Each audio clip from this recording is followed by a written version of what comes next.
are like Elizabeth Esty, people who are willing to say anything and scare anyone in order to get elected. Elizabeth Esty would be a continuation of the status quo, another politician on the conveyor belt of paralysis. I've always had the courage to be independent and to work in a bipartisan fashion to find solutions and get things done. Sorry. No problem.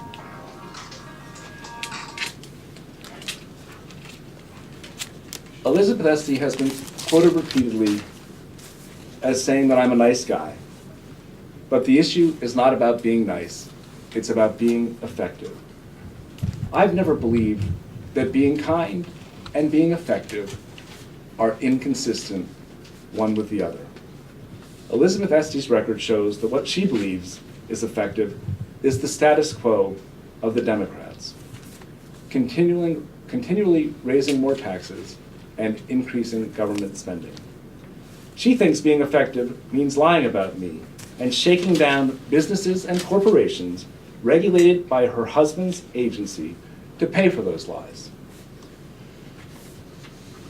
There's a book that I hope all of you will read, where the very smart author makes the following observation.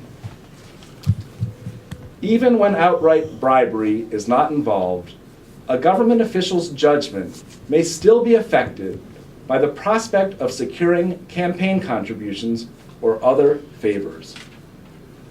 When Dan Esty wrote those words, you would have thought he had the capacity to remember them.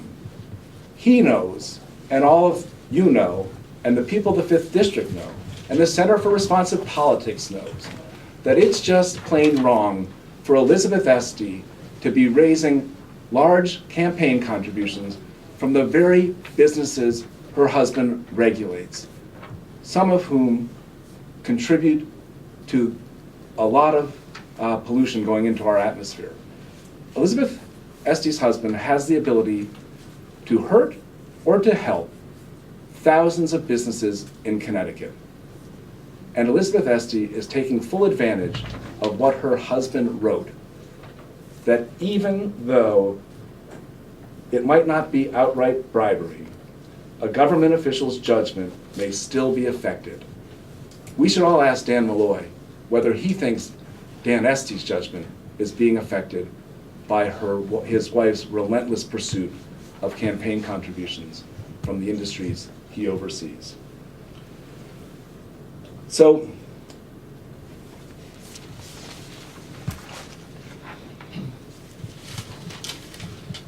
what I want the voters of the 5th District to know, from the bottom of my heart, is that it's my intent to bring them a campaign that's focused on the issue, that doesn't resort to deception and manipulation. And I'm as disappointed as they are that my opponent and the people she's associated with have begun this campaign on the very note which sours so many Americans from becoming more deeply involved in our political process. We all deserve better. I continue to call on her to demand that these ads be taken down. On the radio this morning, she acknowledged that the ad paid for by the Democratic Congressional Campaign Committee, an association she'd have a hard time disassociating herself from, are not true. And I call upon her to begin a debate on the issues, not on scurrilous resorts to scare tactics that are a great disservice to the people of Connecticut. And I further call on her to read her husband's book and stop raising money from industries he regulates. The appearance of impropriety is enough to sow the seeds that will undermine the confidence of all voters in this process. So thank you all for being here. I'd be happy to take any questions you might have. Andrew, what did you expect? I mean, this is a campaign for an open congressional seat, but control of the House of Representatives is at stake. Did you think this was the Boy Scouts? No, Mark, I didn't think this was the Boy Scouts, but I thought that the debate would be moored in the truth.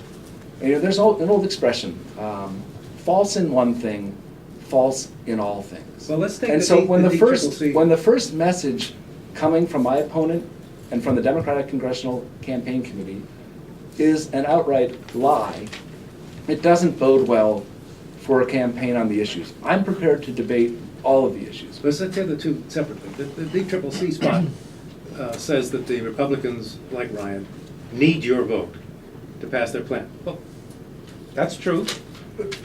No, but They what is, Mark, if you look at the ad, and we can, and I don't think- You're talking about the beginning that calls you one of the Tea Party types. and then you say, but you have to look at the graphics on the screen as well, which says Roraback the plan, with the clear implication that I support this plan, which I have on the record. That doesn't say that, though. I mean, you know Well, how these things run. You but- can't, this is a political Listen. spot. They let the viewer make up their mind. Don't take it from me. Listen to what my opponent said this morning on WNPR. She acknowledged that it's an advertisement that's not based in fact. So don't take it from me, take it from her. It is not factual, and the voters deserve better. The clip that you showed us of her from the town budget meeting or whatever it was, you gonna put a spot up with that on it? That's obviously true. Well, that's true, and she's welcome to put up a spot of me saying anything. That's fair game. But don't put up a spot ascribing to me views which I have, on the record, disavowed. That's what's wrong. You're talking about the Social Security implication on her own spot there. Well, both Yeah. the DCCC and her own spot. It's the cheapest form of politics. It's a clear indication that she'll say anything and do anything to win this election. And the voters in this district deserve a debate centered on the issues, not on a resort to scare tactics.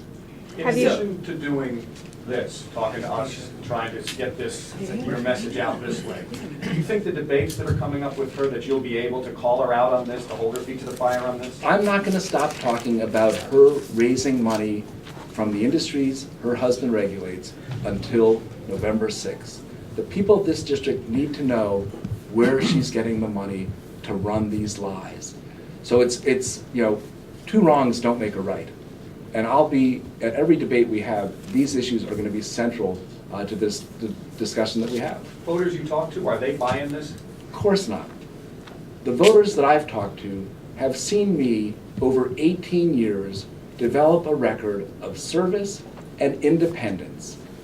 I've always had the courage to be independent, and sometimes I've been independent at my peril.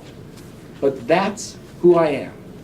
And so people that know me, who see these ads, are calling up saying, what can we do to stop this?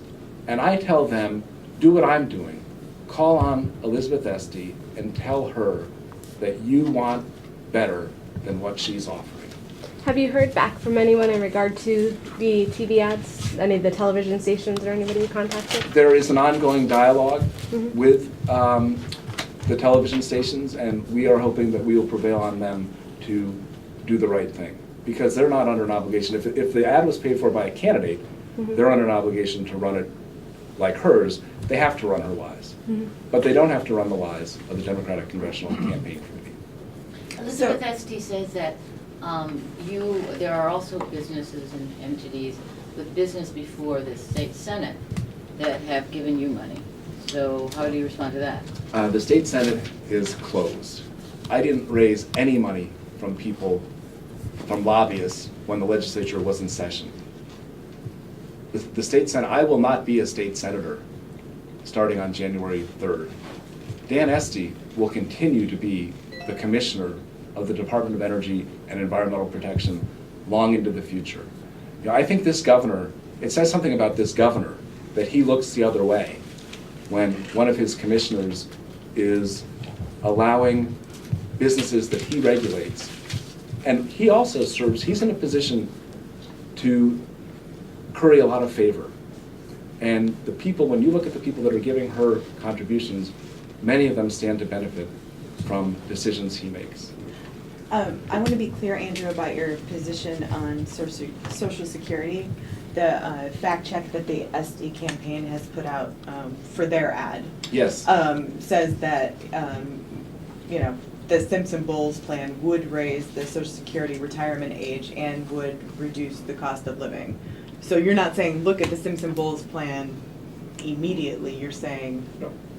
What I said, let me make my position clear. Okay. Let me say it again. For individuals who are 50 years old and older, my commitment is the plan as it exists today will remain intact, except that I would like to see increases in cost of living adjustment for low-income seniors who I think are being short-shrived by the system.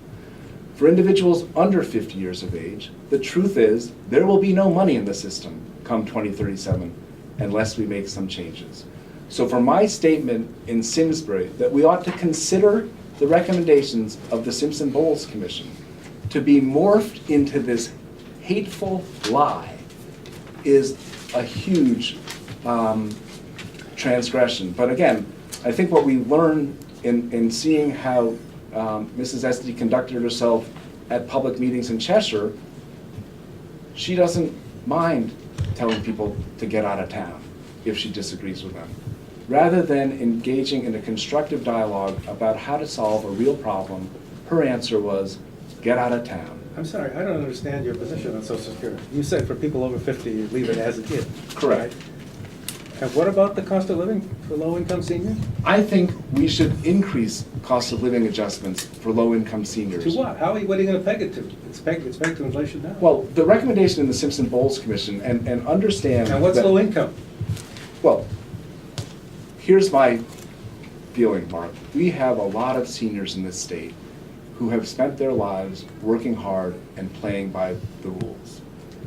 Now, when home heating oil goes from $2 a gallon to I'm $4 sorry, Andrew, a what gallon. you're suggesting just makes the bankruptcy come even closer. No. There are only three ways to change, to make Social Security solid. Increase the salary cap, which you said you are for. Yes, Increase the full benefit age, which you haven't said you're for, and to increase the percentage of withholding in the payroll tax. There's no other way to do it. actually, Mark, the Simpson-Bowles Commission report has 7 or 8 different recommendations. And And each of them- essentially, they all revolve around those three. Well, no, there are different recommendations, and we can go through them one by one. But the truth of the matter is that I have no interest in changing the benefit structure for anyone above the age of 50. But I'll tell you, when you meet a low-income senior who's relying 100% on Social Security benefits, the Simpson-Bowles Commission recommends that we increase their benefits. We are not a society that is focused exclusively on the bottom line. We're a society that's focused on doing right by its citizens. And if doing right by its citizens means increasing cost of living adjustments for low-income seniors, that's something that should be on the table. Will we have to pay for that? Of course we will. But I think there's an expression that says, for every complex problem, there's a simple solution. The problem is, it's usually wrong. These are complex problems. They will have complex solutions. My commitment, and what I'd like to do, is to be chosen as one of a delegation of Republicans and Democrats in Congress who are told, not like the super committee, to go dig the hole deeper, but to go and come up with something that both sides of the aisle can agree on. We need to focus on solutions which unite us as a country, not solutions which divide us. My opponent is clearly intent on perpetuating a strategy of promoting solutions which divide us. And solutions which divide us have resulted in the paralysis that has brought us to where we are. I don't want to do that. I want to find solutions that will unite us. And I have a history. I've been in the minority for 18 years in the state legislature, and I've gotten a lot of things done. And I've gotten things done by reaching out and finding common ground with people whose philosophies are different than my own. Do you Andrew- expect any change? I mean, basically, you're calling Estee a liar here. Do you expect any change between now and November 6th, or do you expect this to keep it current? Well, don't rely on my word. Read this morning's paper, which calls on her to abandon the deceptive smears. I hope things will change.